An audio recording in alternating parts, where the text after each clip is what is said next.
भयो। दर्शक महानुभावहरू यहाँ सबैलाई हार्दिक स्वागत गर्न चाहन्छु र आज विशेष गरेर हाम्रो बीचमा चाहिँ राजनीतिक समन्वय समितिको संयोजक वीरबहादुर तामाङजी हाम्रो बीचमा हुनुहुन्छ र यतापट्टि चाहिँ हाम्रो समाजसेवी र राजनीतिक यो समन्वय समितिको सदस्य हाम्रो ईश्वर श्रेष्ठज्यू पनि हाम्रो बीचमा हुनुहुन्छ र यहाँहरूले कस्तो खालको चाहिँ राजनीतिक समन्वय समिति गठन गर्न खोज्नु भएको अलिकति प्रश्न बताइदिनुहोस् न दाजु। यहाँलाई यो समयको लागि धेरै धन्यवाद। यो समयमा अहिले यो 21औं शताब्दीको विषम परिस्थितिमा जताततै विकृति र विसङ्गतिले भरिएको र गरिबीले छरिएको मुलुकमा यो प्रश्नको लागि धेरै धन्यवाद दिन चाहन्छु। यहाँ नामले नै स्पष्ट पारेको छ, राजनीति समन्वय समिति भन्छ। पोलिटिकल एउटा राजनीति भन्ने बित्तिकै एउटा नीतिको कुरा आउँछ, शासनको कुरा आउँछ, अनि यसलाई विकृति र विसङ्गतिलाई चाहिँ ठिक ठाउँमा ल्याउनुपर्छ भन्ने एउटा अभियान हो यो। त्यसैले म आफै पनि अलरेडी सुन्दर नेपाल सरसफाइ अभियानको अभियन्ता भएको कारणले यहाँनिर अलिकति अर्को नाम के थपियो भने यो देशमा यो वर्तमान परिस्थितिमा तपाईँले चारैतिर राजनीति चाहिँ अब उथल पुथल भइरहेको अवस्था देख्नु भएको छ। अब हजुरले चाहिँ सरसफाइ अभियान माध्यमबाट जानुहुन्छ कि राजनीतिक समन्वय समिति माध्यमबाट चाहिँ यो देशमा चाहिँ विकास गर्ने अथवा त्यो गर्ने विचार गर्नु भएको छ?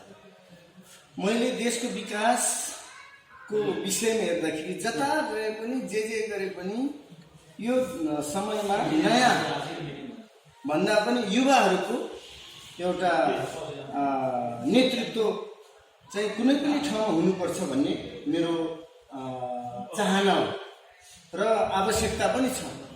अहिलेसम्मको परिस्थिति हेर्दाखेरि तपाईँको राजनीतिक क्षेत्रमा गयो भने पनि त्यही अब बुढो मान्छेहरूले नै ओगटेर बसिरहेछ होइन। धार्मिक क्षेत्र गयो भने पनि त्यही बुढो मान्छेले नै। अब कुनै पनि व्यक्ति समाजमा गएर केही नेतृत्व दिन्छु भने पनि बुढो मान्छे। तर जताततै जे गरे पनि काम चाहिँ अनि युवाहरू नै अलिक सक्रिय भएको देखिन्छ। तर यसको अर्थ यो होइन कि बुढो मान्छेहरू चाहिँ पन्छाएर नयाँ चाहिँ नेतृत्व लिनुपर्छ भन्ने होइन। तर बुढो मान्छेहरूले कहिले पनि नयाँ नेतृत्वलाई हस्तान्तरण गर्ने प्रथा चाहिँ रहेन क्या। बाँचुन्जेलसम्म अन्तिम प्राण भइन्जेलसम्म उनीहरू नै अध्यक्ष हुनुपर्ने, उनीहरू नै त्यो नेतृत्व हुनुपर्ने।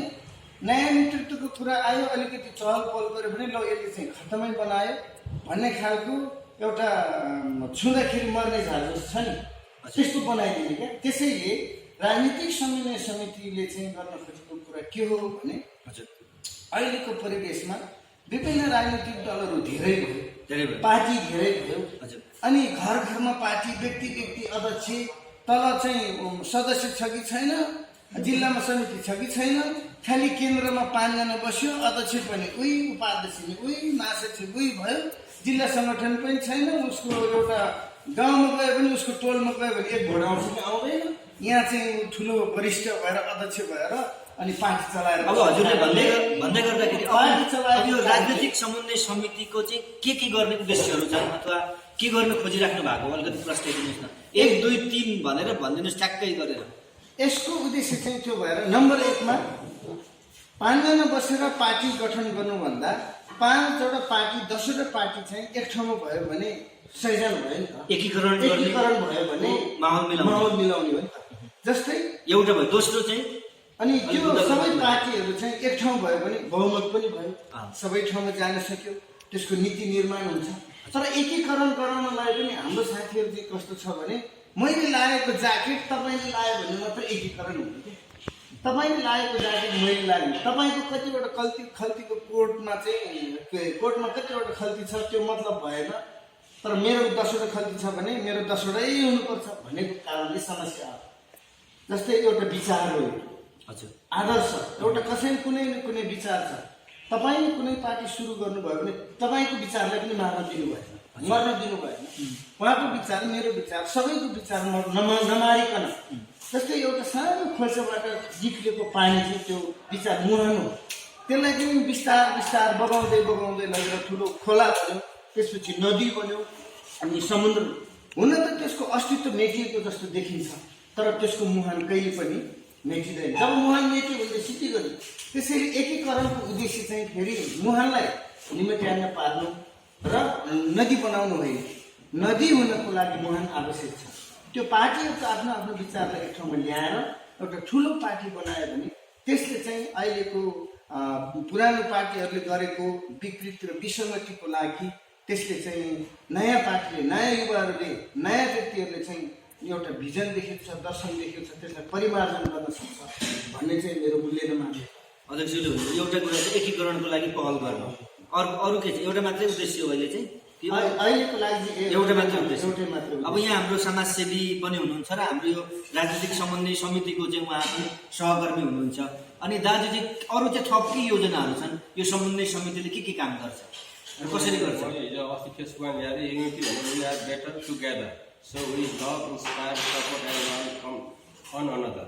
अहिले हामीले चाहिँ एकता गर्न कारण चाहिँ हामी माया गर्छौँ होइन, इन्सपायर गर्ने, सपोर्ट गर्ने र एकअर्कासँग सिक्ने कुराहरू भनेका थियौँ।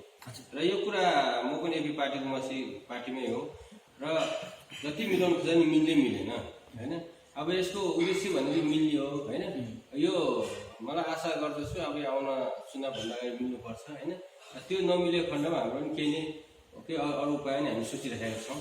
मलाई चाहिँ मिल्न सकोस् भन्ने उद्देश्य हाम्रो चाहिँ। मुख्य कुरा चाहिँ पार्टीहरू एकीकरण गर्ने। यो हाम्रो यसको उद्देश्य नै एकीकरण हो। अब हामी क्रिस्चियन समुदाय धेरै छैन, थोरो भएन होइन, 3टा 4टा पार्टी छ। यसले के गर्छ कि यसले त हाम्रो एकदम क्रिस्चियन जगतमा लाज धेरै हुनु। क्रिस्चियन समुदायभित्रको पार्टीहरूलाई चाहिँ एकीकरण गर्नलाई हजुरहरूले पहल गरिराख्नु भएको छ। हजुर, यदि पहल भएन भने अब नयाँ नेतृत्व पनि कोही गर्न सक्छ, नयाँ शक्ति अथवा नयाँ नेतृत्व आउन सक्छ। यदि गएर मानेन भने चाहिँ अब हामी मनाउने हो, अहिलेसम्म मनाइरहेका छौँ। आएन भने केही न केही नयाँ शक्ति त आउन सक्छ। यो चाहिँ मान्यो भने मानेन भने चाहिँ हामी अर्कैतिर लाग्छौँ भन्नुभएको के हजुरको के विचार? त्यस्तो होइन, मान्यो भने माने होइन। उनीहरूलाई अब अहिलेसम्म मनाउनु खोजिरहेका छौँ हामी त। अब उनीहरू मध्येमै हामी अगाडि बढाउने उनीहरूलाई हामी बढ्यो भन्ने कुरा होइन, उनीहरूलाई नै बनाउने हामी। तर जसले चाहिँ म देशको लागि या क्रिस्चियन सम्प्रदायको होइन हामी एउटा चिनाउनु पर्छ, त्यसलाई नै हामीले चाहिँ उठाउनु कोसिस गर्नेछौँ।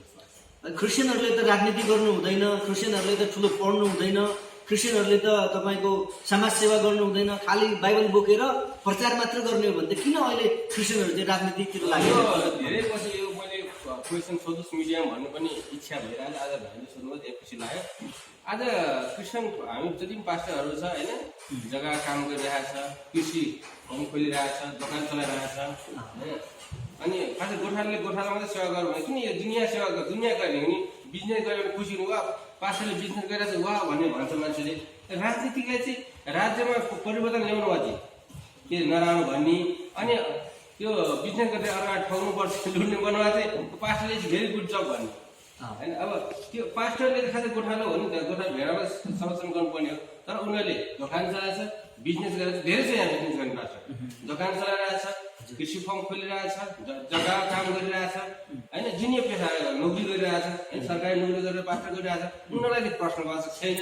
राजनीतिकलाई किन समस्या भयो? राज्यभित्र के नैतिक परिवर्तन ल्याउनु, हाम्रो क्रिस्चियनको हक अधिकारलाई बोल्नु मान्छे समस्या भयो। त्यसले गर्दा आज मानिसहरूले दबाउनु कारण के भयो? त्यसैले अब चाहिँ क्रिस्चियनहरू पनि राजनीतिमा आउनुपर्छ। अबको युवाहरू जाग्नुपर्छ। न्यू जेनेरेसनले जाग्नै पर्ने कुराहरू छ।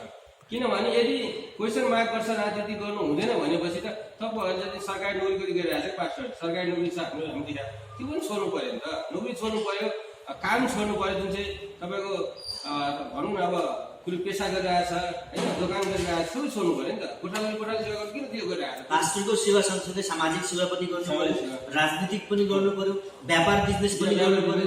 व्यापार गर्दै धन्यवाद भन्ने जति थप कुरा हो, थप कुरा हो नि व्यापार भन्छ। त्यसमा प्रश्नवाचक कहिले पनि छैन। राजनीतिमै प्रश्नवाचक गर्छ हाम्रो सम्प्रदाय अहिले पनि बुझ्न सकिने कुरा छ। किन नबुझेको होला भने आज जग्गा काम गरिरहेछ होला, ए गुड पास्टर राम्रो जब गरिरहेछ भन्ने, के अनि तपाईँको जग्गा बिजनेस गरिरहेछ राम्रो भन्ने, अनि सरकारी नोकरी 10 to 5 जब गरिरहेछ, राम्रो जब गरेर काम गरिरहेछ भन्ने।